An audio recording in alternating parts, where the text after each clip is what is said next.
Life is about learning. Life is about growth. Life is understanding that the world that you perceive is changing and evolving all the time, and it's up to us how we want to react and respond to those changes.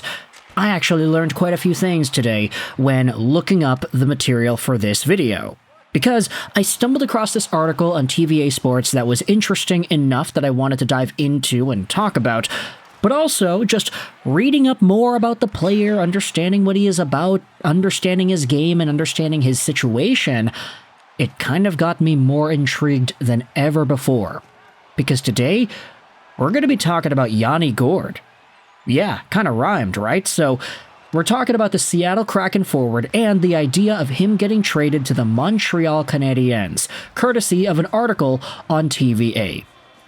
It's here from 4 days ago, and it's translated from French into English. The thing will be linked in the description for your reading pleasure. Can we dream of Yanni Gourde in Montreal? Yeah, it doesn't get any more direct than that.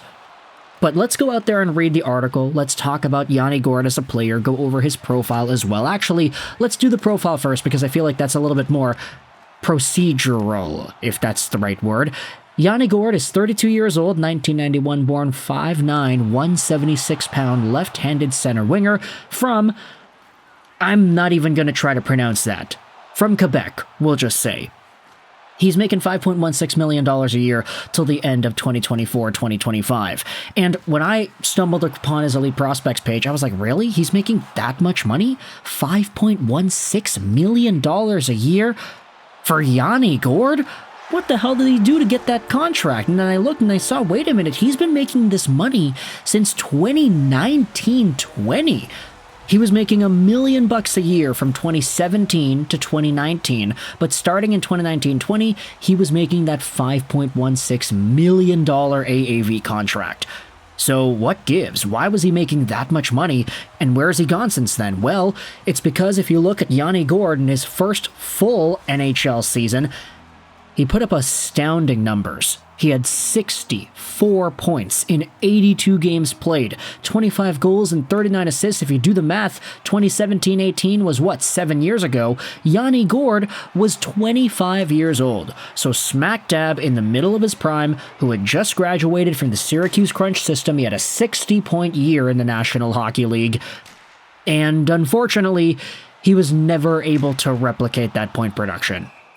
Now, sure, he ended up winning a Stanley Cup once or twice with the Tampa Bay Lightning and put up some meaningful points in that process, but he then was sent over to Seattle and posted up the numbers that he has now. Back-to-back 48-point seasons to open up his tenure with the team, and then a 33-point campaign last year, highlighted by 11 goals.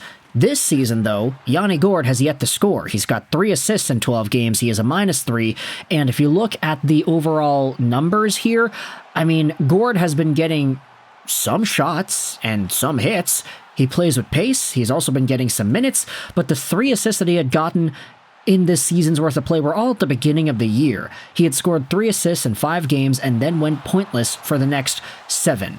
So for Yanni Gourde, he's in a pretty tough spot. He is still getting some shots, he is still getting some hits, and he's still getting ice time, but it's not like he's producing at the 64-point caliber clip like he was back in Tampa in 2017-18.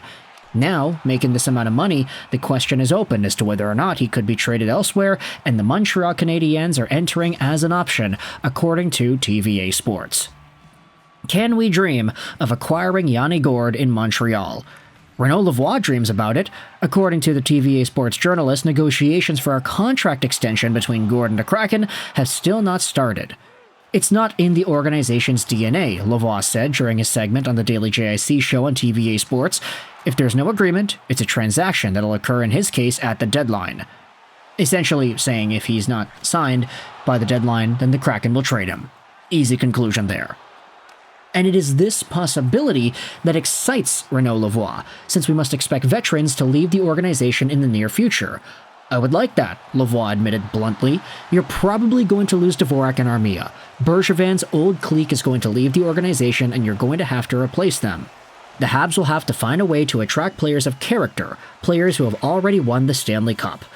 Gourde is still searching for his first goal of the season after 9 games. He had 33 points last year, but had 48 in each of the previous 2 years. A tenacious forward, Gourde has won the Stanley Cup twice with the Lightning in 2020 and 2021. So, could we see some sort of a Yanni Gourde trade to the Montreal Canadiens? Now, the best part about this is, because he is on an expiring contract, you don't even need to do the entire salary retained thing. Montreal can just say, okay, straight up, just give him to us. We'll take him on for a cheaper price because you don't have to retain, and we'll hold on to him, use him, have him in our top 6. He is a Quebec guy, so obviously there's going to be some affinity there from the fan base, and overall, if Gourde is able to succeed in some sort of a meaningful top 6 position with Montreal, because you could definitely tell they could use the goal support, then everybody kind of wins here. If Seattle gets rid of that contract, they could allocate that money elsewhere throughout their lineup. Not to say that Yanni Gourde making $5-something million is the worst thing in the world. There are certainly other players that cost more, but also might actually be worth less on the ice. Yanni Gourde is just having a pretty rough start to the season so far. And if you go over to the Seattle Kraken and their line combinations, you'll see that Gourde isn't necessarily being used as a top-of-the-line player. Thus, you could conclude that maybe this is why he isn't really succeeding offensively. He's a 4th-line center right now with Ty Kartche and Brandon Tanev, playing behind Benier, Stevenson, and Shane Wright. We always knew that Chandler Stevenson acquisition was going to be a big roadblock to some guys, didn't we? So, for Yanni Gourde, obviously getting traded over to Montreal, he would be better than Dvorak, he would be better than... do I want to say he'd be better than Kirby Dach?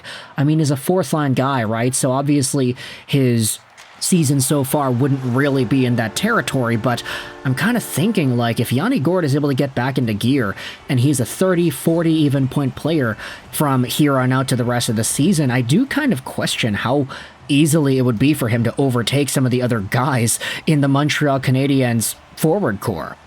Obviously, it's not like an ideal thing to think about, but it is there. So, would it be worth it to try to revive his career in a contract year?